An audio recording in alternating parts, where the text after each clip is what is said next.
everybody. Welcome to another episode of Voices of Recovery. I'm your host, Michele Eich, and this is my book, How to Kill an Addiction, Recovery with God. This is how to do recovery God's way. The price has already been paid, along with 20 powerful testimonies of real people who have overcome life-controlling issues with God's help. And these people are the original Voices of Recovery. So I would love for you to check this out. It's available on Amazon. But every week I interview somebody who has overcome a life-controlling issue with God's help. And this week, my guest is Anna. Anna, welcome to Voices of Recovery. Hi. Great to have you. So Anna, can you introduce yourself to our audience, please? Yeah, my name is Anna Boone. I am a front desk clerk for a company that works with animals. I love dogs. I love dogs too. Dogs are the best. Anything else you want to share about you before we jump into your story? I am in recovery from a lot of things. And I try to, spread positivity and hope to other people that are trying to find their way out of the darkness. Absolutely. I love that. And that's exactly what you're doing today by sharing your story. And you mentioned to me that you don't often share your story, but I feel very honored that you have decided to say yes to be a guest on my show today. Thank you. I appreciate that. Anybody will tell you I don't have a problem talking, but I sometimes like to talk about other things, not myself. So Absolutely. I understand that. So I feel very privileged to have you as a guest today. Thank you. But as we talk about your story, Anna, can you kind of describe for our audience what life was like for you as a child? Because I find that a lot of people start believing lies about themselves in the early years, and those lies can grow into bigger lies that we believe, and it can affect our lives in a negative way. Oh, most definitely. So I grew up on the east side of Cincinnati. I come from a pretty, not a wealthy family, but we weren't poor. We were middle class. So I guess for me, things started kind of early because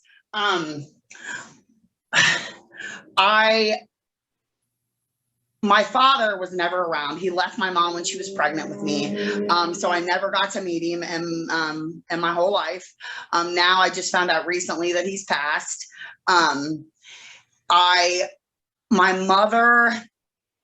My mother had her own issues that she dealt with growing up. There was a lot of undiagnosed mental health issues. And, back then that wasn't something that people talked about.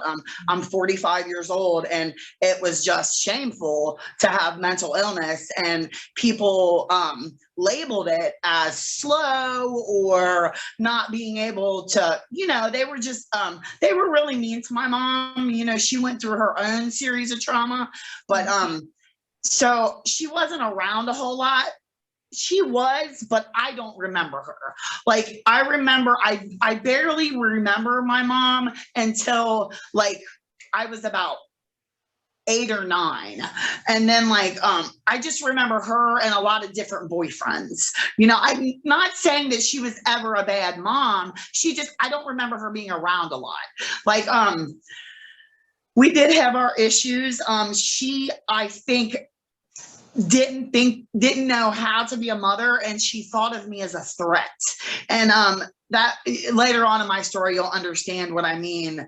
But my grandmother, thank God, my grandma and my grandpa were around, and they were great, great, great humans. And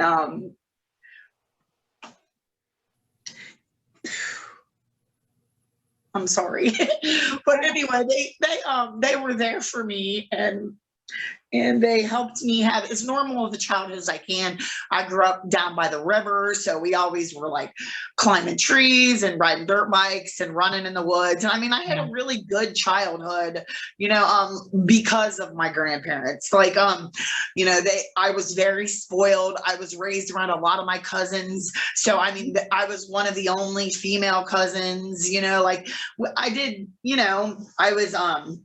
I was a typical tomboy. I was a bigger girl, always been a bigger girl. There was a lot of yelling, a lot of in my home when I was like with my grandparents. My grandpa was an alcoholic, and he drank, and my grandmother, she wasn't, but it was the one relationship that I seen where he stopped drinking. They got into a really bad argument one time, and I seen a lot of things that probably I shouldn't have seen. She hit him in the head with one of those old fashioned glass ashtrays and split his head wide open. Ooh. And he never drank again. I never seen him drink after that. And, well, we don't endorse that cure for anybody. No, definitely don't. But it worked. Yes, it worked for them. But they were married for a better part of 50 years. And it was the only relationship that I seen. I assumed that people yelled, that's what I thought normal families were like. Sure. Yeah. So when I was about 11 or 12 years old, I probably will be off on the date some. I'm very hard. I can't remember a lot of things. But when I was about 11 or 12 years old, I had a set of great grandparents. They lived in Florida.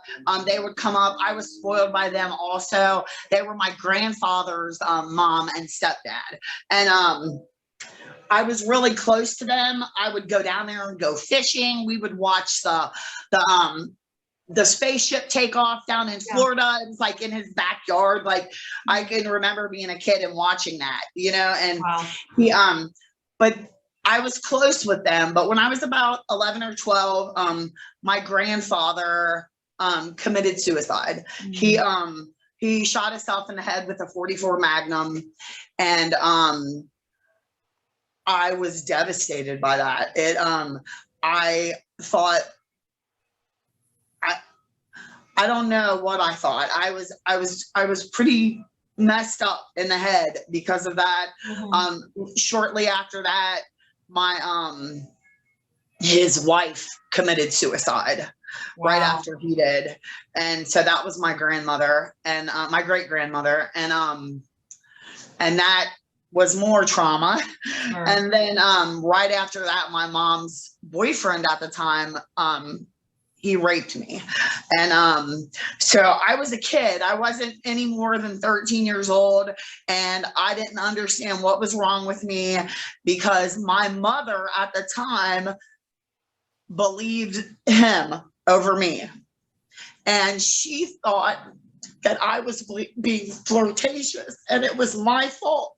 Mm-hmm. And so that was a really hard thing to go through because I thought that something was wrong with me.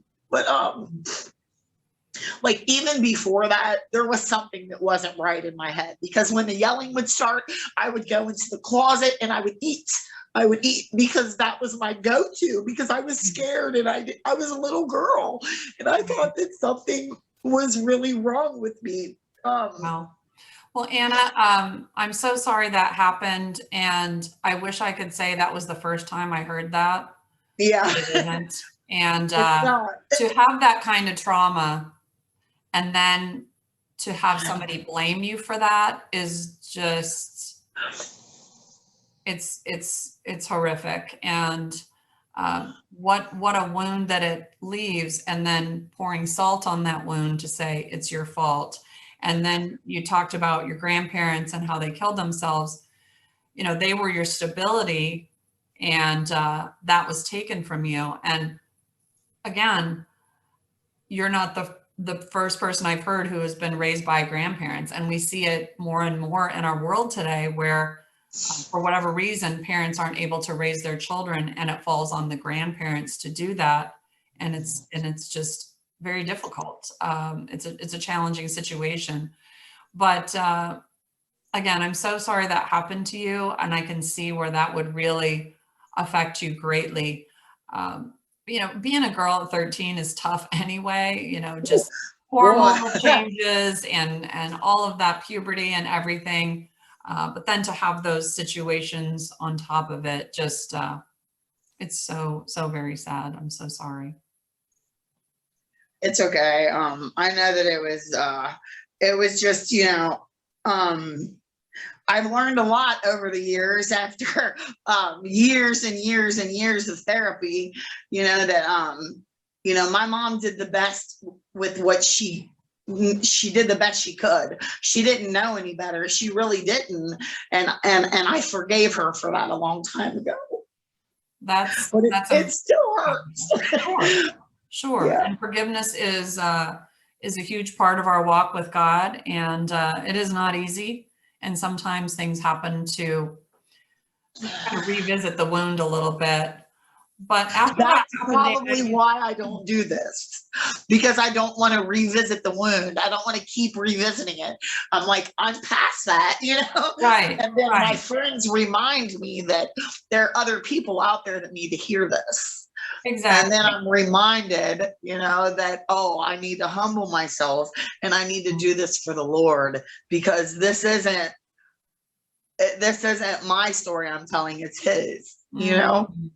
Amen. That's beautiful. And like you said, it's hard to have these conversations and revisit some hurtful things of the past, but your story can help somebody else, because unfortunately there are a lot of people who have been in similar situations. Yeah. I was worried. It was my family, some of them, because I've talked to several of my family members, and I think it's so strange the way everyone perceives things differently, and to talk to someone and hear how they seen it, and then Yeah. to see what it did to me, I'm like, well, that could have definitely been handled differently, but Yeah. but yeah. Well, and sometimes we're adults and now we know God, and we can look back to different seasons of our life when we weren't as mature and we didn't know God, and we now have a different perspective on what was really going on. And a lot of times, honestly, Anna, it's not just blaming those people for what they did or didn't do, but it's understanding the enemy who worked through them. Absolutely. Right. And so the Bible says that we don't war against flesh and blood. We don't war against people. And that's hard when those people have a face and those are things that we remember happening. Ooh, But girl. our anger needs to be put toward the enemy, because Yeah. he used those people to try to destroy you and take you out. Yeah, absolutely. Okay, so you mentioned that you were kind of coping by eating. You go in the closet and eat. And you Yes. found comfort in that. And Well, how did not they? only did I find comfort in the eating, my grandmother was a firm believer, and if you were sick, she would give you a shot of whiskey. So not only was there food in the cupboard, there was whiskey in the cupboard. So Okay. I started taking it to school. Because by this point I had been to the psych ward because I was a little crazy. I moved totally back in with my grandma at the time. I started acting out really bad. Like I didn't know how to get the attention. I was a big girl. I was a bully. Let me say that. I was a bully. I was very mean to people. Not only I was overweight, so people made fun of me. So I flipped it. Instead of, I thought in my head, if they will be scared of me, then they won't see what's really wrong with me. They won't be they won't make fun of me because I'm fat, because they will want me to be their friend so I don't beat them up. You know what I mean? As a child, this is my child's mind, my adolescent mind. You know what I mean? So yeah, I got into a lot of trouble. My grandma and my grandpa could not really handle me at that point. I was getting expelled from school. I was getting caught in on the other side of town with crowds of people, and I got caught with a knife. Like, I mean, just silly, you know. I was smoking, you know, marijuana. I was doing, you know, just not anything else really besides marijuana at that point, and drinking a little bit. So the state stepped in, you know, on top of the things that were going on with my mom. My grandparents couldn't handle me. I'm getting expelled from school. The state stepped in and they took me and placed me in different group homes around Cincinnati. So yeah, so not only did all of this happen, but I'm like, you know, don't let me say the only thing. Let me say that it did help me in a lot of ways. It helped me repair the relationship with me and my mother. Okay. It taught me about mental health. It taught me about abuse. You know, I didn't know that any of this, I didn't know. And until you know, you can't do better. And then even when you know, sometimes you don't do better, you know? But like I said, I was a kid. I did start, you know, going to church, you know. Let me say that I need to go back to when I was living with my grandparents right after all that happened. I had started going to like vacation Bible school. Okay. You muted yourself, hon.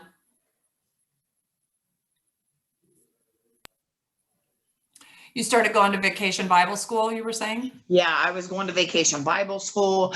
And so I got to know that there was, you know, there was something out there. Yeah. Something, you know.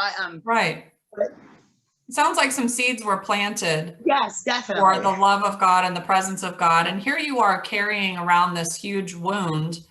And I really appreciate your insights about what's really going on inside of a bully. So I wrote a book called Mari. It's about a little caterpillar who faced the bully to follow her dream. And I read it. Thank you. Yes. I love that book. Thank you, hon. So at the end, Mari confronts the bully and she sees him with fresh eyes and she realizes he's not mean, he's afraid. Yes. So I think that you really gave us an inside look at what was going on in your heart. You know, you were wounded. You were probably scared that people maybe would see the real you or reject you. So you put on this tough outside to cover up the hurting inside. Yes, I did. I did. And but like I said, I got to go to therapy with my mom. I got to understand, like I said, about mental illness. Okay. And then I was about 17. They emancipated me. And at the group home, like through children's services. And so they gave me an apartment at 17. Mind you, I'm having issues, okay? And they had already started giving me like Xanax, Klonopin at the doctor because my nerves were crazy. I was having bad PTSD. I would hear gunshots in my sleep. I was terrified. So I don't understand what the system is even like. Anybody, it's just not a good place. It's really not. And that's my personal experience. You know, they have changed a lot, but I'm not going to make excuses. This was 25 years ago, 30 years ago. I'm like, oh my God, I'm old. But but yeah, so they gave me this apartment. It was perfect. I could do everything the devil wanted me to do. I could drink, I could have guys over, I could, you know, I was pregnant. So I ended up pregnant with my first daughter, and Children's Services told me that I could either have an abortion and they would send me to school, you know, they would like pay for my college, or I could take the baby and I could leave. And so I called my mother. At this time, she had met a really great man. He's still my stepdad till this day. He totally came in and changed the whole dynamics of our life. He's a blessing in our life, and I thank God for him every day. And I don't think he knows that, but he should. So I ended up, he owned 2 houses. So I ended up moving into one of his houses. I was pregnant with my daughter, Deja, who's 25. And I was working at a nursing home. I mean, just a lot of things. I was doing really good. Like, I was going to church. I was being a mom, you know, for like the first 5 years of my life. My grandma, my grandma and my grandpa were there. My other grandma and grandpa, my grandma Chico and my grandpa. And yeah, so okay, this story right here, this is gonna be hard for me too. So okay. Deja was 5, and then I ended up getting pregnant with there's a story I'm forgetting to tell. I will go back to it, but this one I need to get out of the way because it's I was pregnant with my daughter Zoe. This is my second daughter.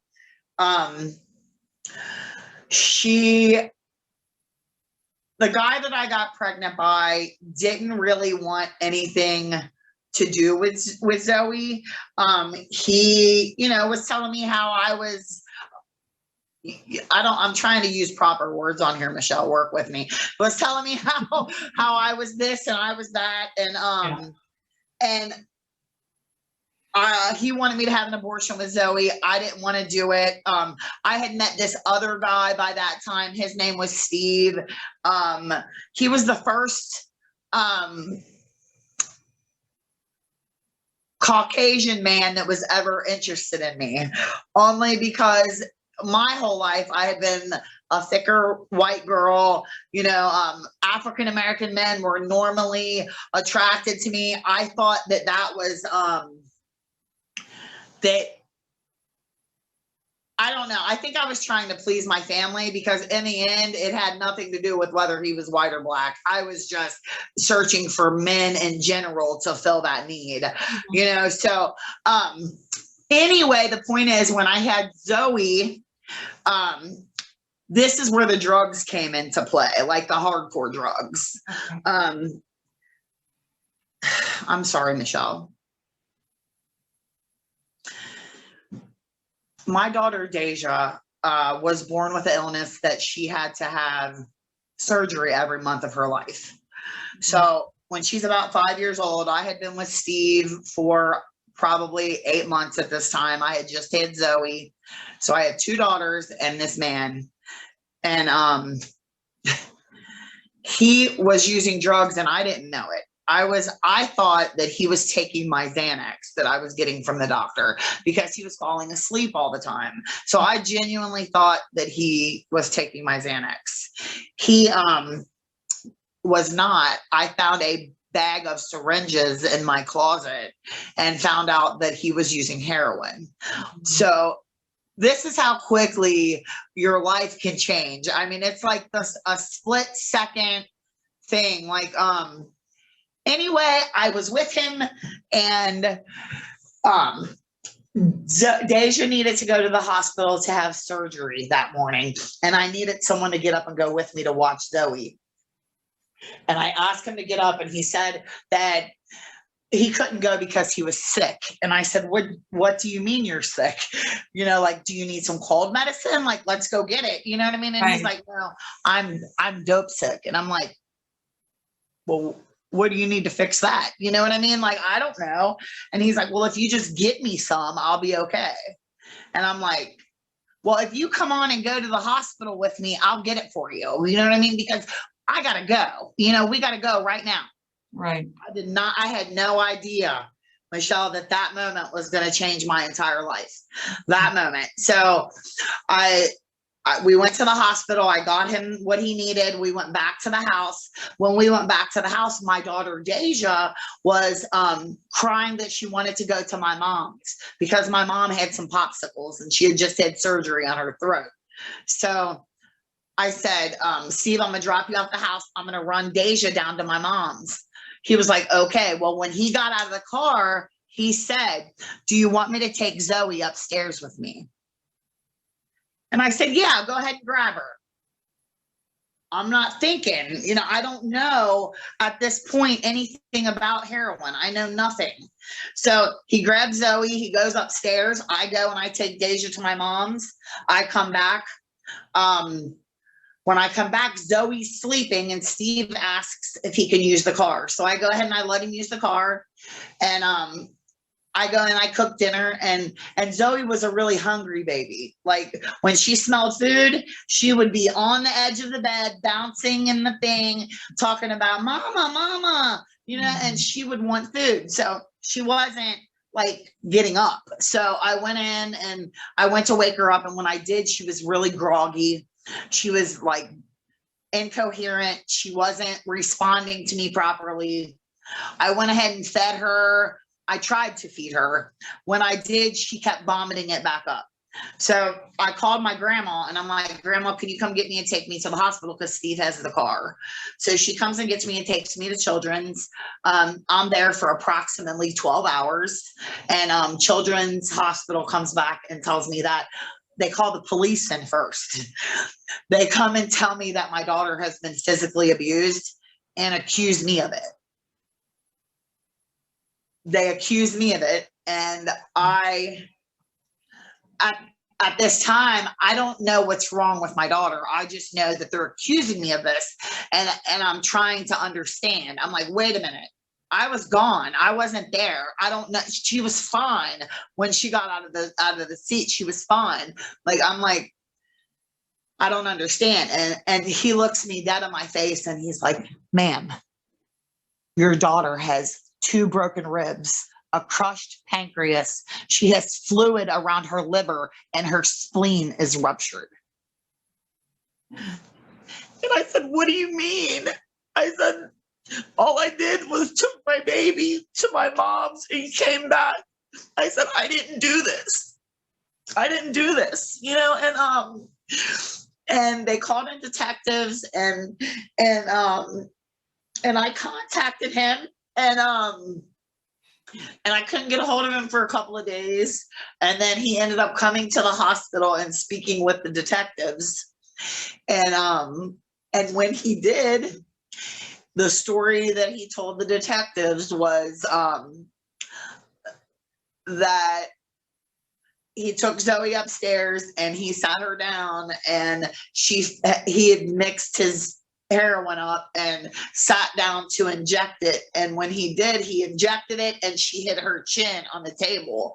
So he took the needle out, grabbed the baby, and was going through the hallway to take her to the bathroom where the light was so he could see her chin where she hurt it. And when he did, the heroin hit him, like it kicked in, and he tripped over the load of, I had the clothes piled up. I was getting ready to do laundry. He fell over top of the clothes and landed palm down on her stomach. She was only 18 months old. And they took my kids. And then right after that, my grandmother got breast cancer and died all within about 6 months. So needless to say, I was pretty lost for a long time. I went in and out of prison and jail. I have a couple prison numbers. I stayed downtown on the streets of Cincinnati, doing anything you could possibly imagine to get money for drugs. Sleeping in abandoned buildings and prostituting, and I stayed with that man. I chose that man over my family. I chose drugs over my children. I was a horrible mother because I thought that I was going to die. I thought that that's how I was supposed to die. I knew that I felt broken from a very young age. I thought that something was wrong with me. I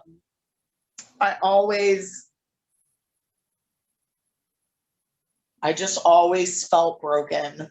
And there's more to my story. There's more, but that's enough, Yeah. Yeah. Wow. Anna, I really appreciate your honesty and your transparency and telling your story, because I can tell that it's not easy. It's really And not. when we look back into our past and we think about the choices that we made when we were lost, it can be overwhelming, because our choices, that's what kept me getting high for 13 years. Right. Our choices, unfortunately, affect those we love most. I literally did a shot of dope and didn't wake up for 13 years. You know what I mean? Like it was that bad. Like I didn't want to see, I didn't want to hear, I didn't want to deal with all the damage that I had caused. Yeah. And I'm still trying to rebuild my relationship with my daughter. Like she still thinks, and the sad thing is she thinks something's wrong with her. And that is a generational curse. I am telling you, it's been passed down. It's just, I genuinely believe that our family has some type of generational curse on it. I really do. And well, we know that God can break the curse. And I know that to set us free. And there are just situations that we have to give to God, and He knows. And sometimes it takes a while to work through those. But you said that you felt that something was wrong with you, Anna, and it might stem from your father leaving. It might stem from the abuse you endured, or a combination thereof. But when God gets into the picture, everything turns around, and you know that. So I know that. life was very hard for you, and like many people, it just becomes kind of a cycle, because we don't want to feel anything. Ever. We have a lot of guilt, we have a lot of shame, and the only way to deal with that in our mind at the time is just to check out with drugs, alcohol, relationships, and more. Yeah. So let's talk about how God started to get your attention. You're living on the streets, you're doing what you can to get drugs. And are you still with Steve the whole time? Steve, actually,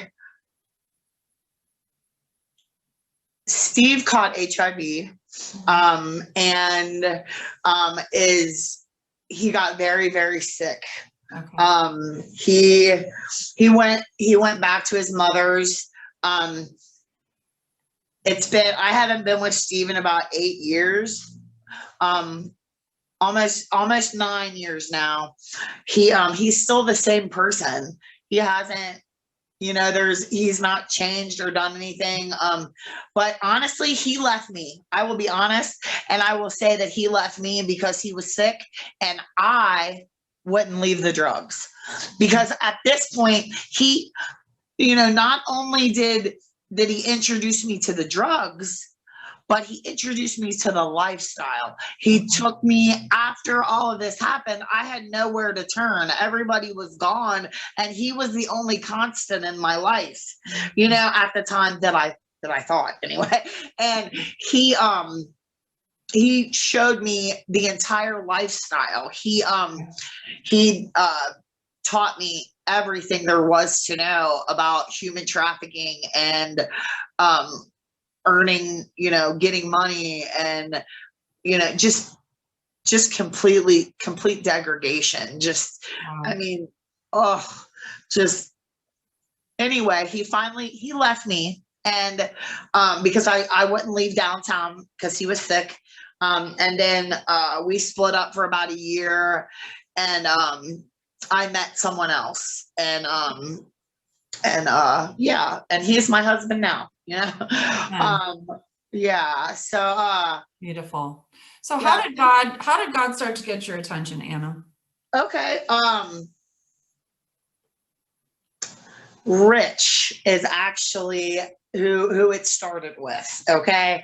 So Rich Broker, I'm sorry, I don't know if I'm allowed to say his whole name, but he was so annoying to me. Like he would come down there and try to preach God to me, and I would be like, man, if this guy don't get away, or I bet I could get him to trick with me. That was how I thought. Like, oh, I could get him to give me some money. I could get some money out of him. And then as I got to know him, I realized he really wasn't about that. Like if I was hungry or something like that, he'd be more than happy to do that. He would pray with me. And honestly, most of the time it was just because I was getting warm. He was keeping me out of the cold. So I would sit in his car and get warm, and he'd pray with me and feed me. And that's probably, what started it was Rich. And then all of a sudden this crazy redheaded woman popped up, and she was hell on wheels, let me tell you. And this woman was not afraid of anything, and she would come into trap houses to drag you out of it if she had to. Don't dare tell her you're going to be somewhere and not be there, because she's going to come right up in there and get you.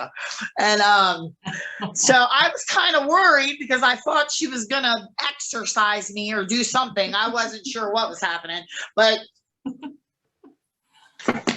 I knew that it was better than where I was.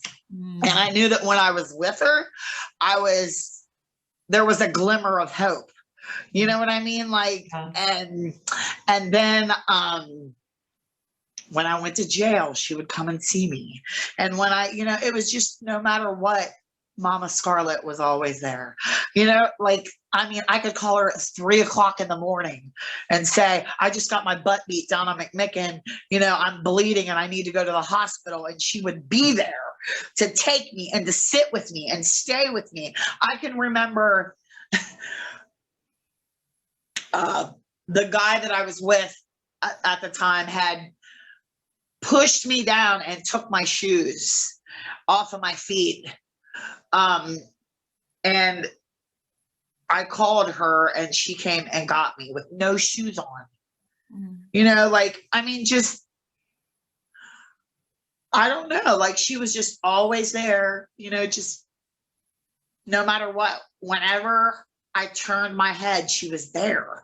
And I was like, if this woman don't leave me alone, I didn't know, like she was, and the one thing she showed me was consistency. She showed me consistency, and she showed me that that I was the daughter of a king.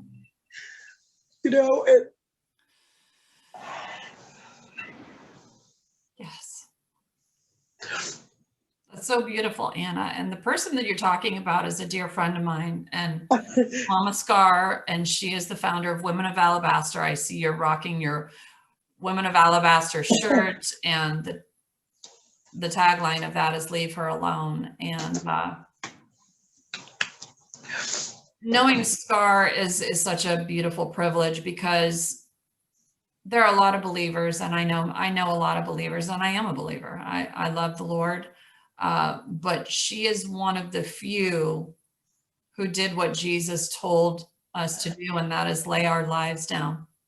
She laid it all down. She did. She gave her whole life up to come, because God told her to. And, I don't know why it's being put on my heart to say this, but so I thought I wanted to be a lot of things, right? I thought, I'm going to be an addiction counselor because I want to work with other addicts and alcoholics. No, I don't. I can barely deal with myself. I don't want to work with them, And then it's like, I know that I want to work with animals, my whole life. That's the first dream I ever had. Hold on, my cat's doing something. Chico, get out. No. Sorry. Okay. He knocked something Cats will over. be cats. But working with animals was your first dream? It was. When I was a kid, I used to go to the vet with my grandma. We would take the dogs to the veterinarian, and there was this don't bite me. No. Sorry. I'm sorry. Go. Cats want to steal the show. I get it. He does. He wants to steal the show. Stop, Chico. But what he told me, it was an Indian man, right? And he had one of those turban things on it. Is that what it's called? Those things on his head.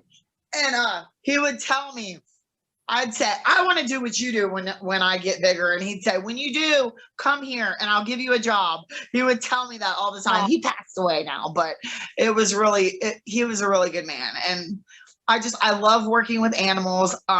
So I honestly believe that the Lord has gave me a dream that I would like to work with service animals. I would like to help women who need emotional support animals, because mental illness is a huge part of my story. You know what I mean? And I know that, and I'm okay with that. And I work with kids who, a lot of kids nowadays think a lot differently, than, and I don't know who they think Jesus is, because they think that, they hear Jesus and they're like, oh Lord, but I go to work every day talking about Jesus because I'm blessed. Like, you have no idea. I never thought in a million years that I would be where I am. Like, and it's not even like I'm at this pivotal point or I'm making all this great money, and I like who I am. I can look in the mirror. I'm proud of who I am. Women call me from jail. Like, Anna, how'd you do that? It's everything that he does for me on a daily basis. He gives me clarity of mind, even though I'm a scatterbrained nut. You know what I mean? Like, I can make sense of the mess because I don't know if it's because of the drugs or if I've always been like this. I just didn't learn how to deal with it properly. But I know that I'm extremely bipolar. I'm bipolar 1, so I have bad manic episodes. I have borderline personality disorder. I have severe PTSD. I am on medical assisted treatment for that.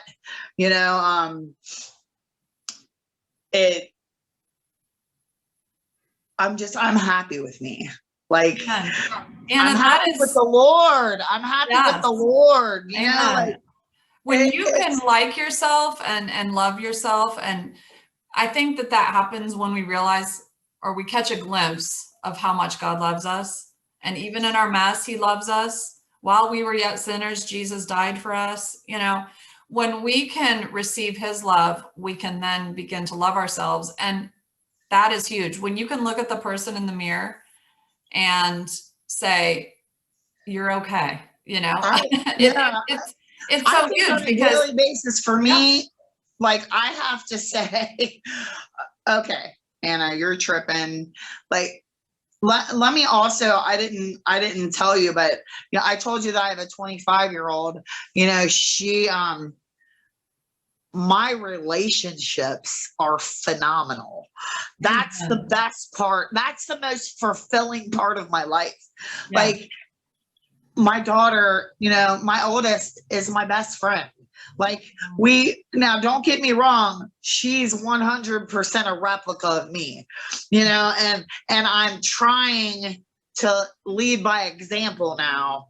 And I'm not going to say that every day is perfect, because it's definitely not. On any given day, I'm crazy. But no, I'm serious. But it's like, I really have learned how to deal with it better. It's more self-talk. Like, I talk to the Lord, and people might think I'm crazy, but it works for me. Amen. It genuinely works. I self-talk. I do the next right thing always. Yes. And I just try to be a good human being. You know, that's it. You know, I don't know. And having, let me also say, I have a child with Steve. You know, he'll be 19 in a couple of days. He's a phenomenal kid. Like, I have 3 children that are with me. I did give one up for adoption during the process. You know, there's a few things I left out. But just, you know, like I was married before. I was married to a Muslim man. He was part of the United Nations. He lived in Jordan. I went over there for some time. You know, I got to see the land Jesus walked on. It probably wasn't the best way to see it. You know, now I realize, when I look back, that was really just my first big trick. You know, now that I have clarity of mind, I can see that. You know, and there's been several other things that have happened in my life, but you know, the thing that sticks out for me, you know, I've been physically abused. You know, I've had, you know, on the streets downtown, I've had both my jaws broken, my nose, my eye socket, my skull was fractured. I've had a corneal abrasion. They had to shock me back to life. Like, I'm talking numerous overdoses and several suicide attempts on my own part, you know, but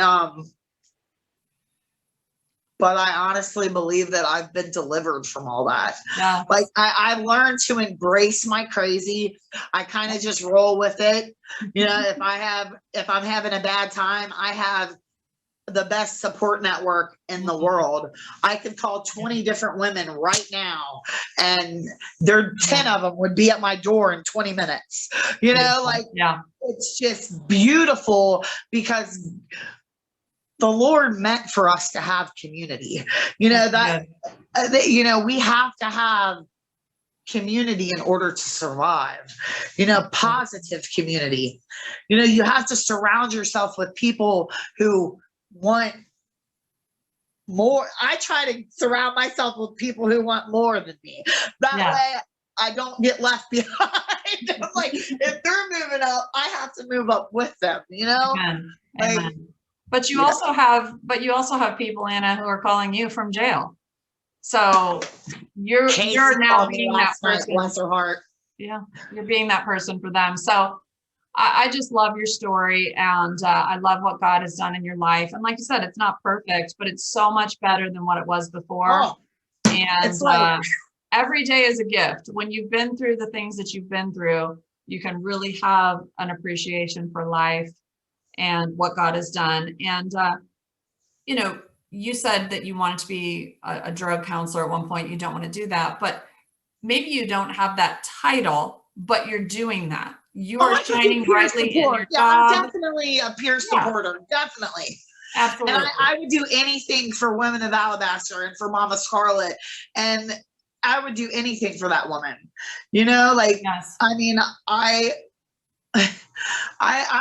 get amazed by her every day. I don't know how that woman goes, you know, and it's like the women, the women that she has introduced me to, and they taught me how to live again. Yeah.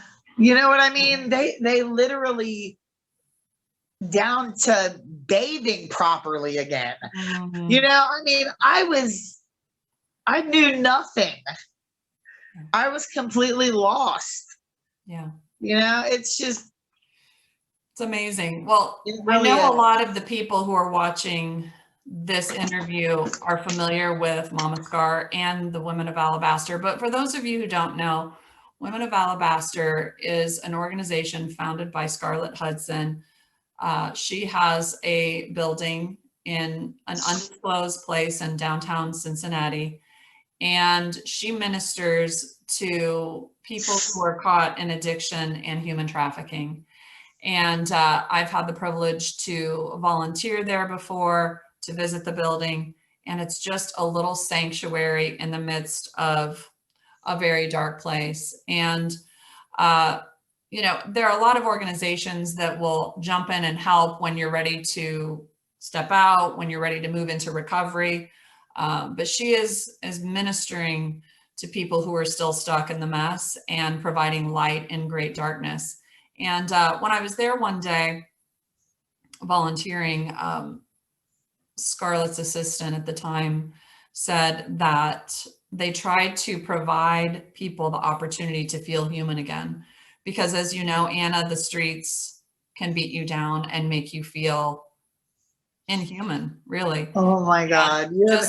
just giving people, treating them with dignity, giving them a place to take a shower, to take a nap, to get a meal in a very loving and non-judgmental way is truly, truly being the hands and feet of Jesus. It really Yes. is. Yes, it is. And she, like I said, she saved my life because nobody else could get through to me. I was too hard-headed. Like, nobody could get through to me. It was just like, I was convinced. And let me just say that, do you know that the Lord spared me literally from HIV? To me, that is like, that's a miracle.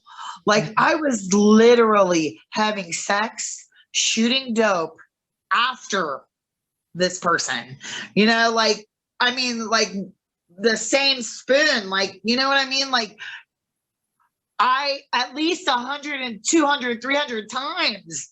There's no reason why I should not have it except the Lord. Like, that could be the only explanation. Like, people were like, Anna's this Bible thumper now. but here's the thing. Like, who cares? It works for me.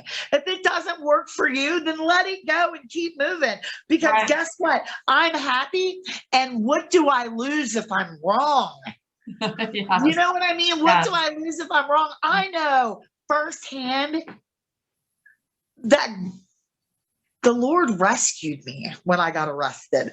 You know what I mean? Like, all the times I went to jail, he was giving me a break. You know what I mean? Like, it's like, he's like, girl, you need to slow down. I need to talk to you. Are you going to listen this time? Like, I know for a fact that anyone that knows me, that knows how bad I was, that knows, oh my God, how can you not know? Like, it's just, transformation. Yeah. And I'm very happy. And, I might be sad in 10 minutes. Who knows? I don't know if it's the bipolar or if it's but I just roll with it. Seriously, Michelle, that's just how I have to live my life. Like, right now, seriously, the only thing I'm focused on is the Lord, my family, my recovery, and my career. You know what I mean? Like, I don't care what anyone else. I want to do things. I want to see things. I'm going to do those. Every goal I have set for myself, I have accomplished. I have paid off my probation.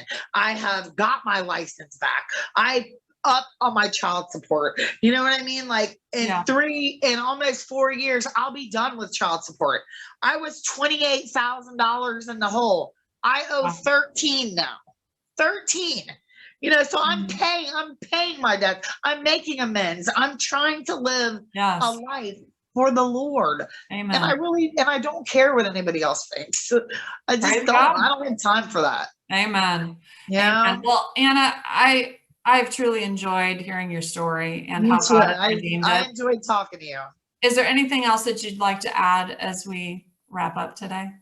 No, I think I pretty much said it all. You did. You are an absolute joy, and I love your energy, and I just know that God has so much more for you and your family. So God bless you so much. All right, Michelle, have a good day. Bye. Bye-bye. And I just want to thank everybody for watching this episode of Voices of Recovery. We're creating a safe place where people can go on their journey with God. If you're new, give us a like or follow. And if you feel led, share this out, because there's somebody you know who needs to hear what Anna has to say today. And they need hope. Amen. That things can change with God. So we'll see you next time on Voices of Recovery. Bye-bye.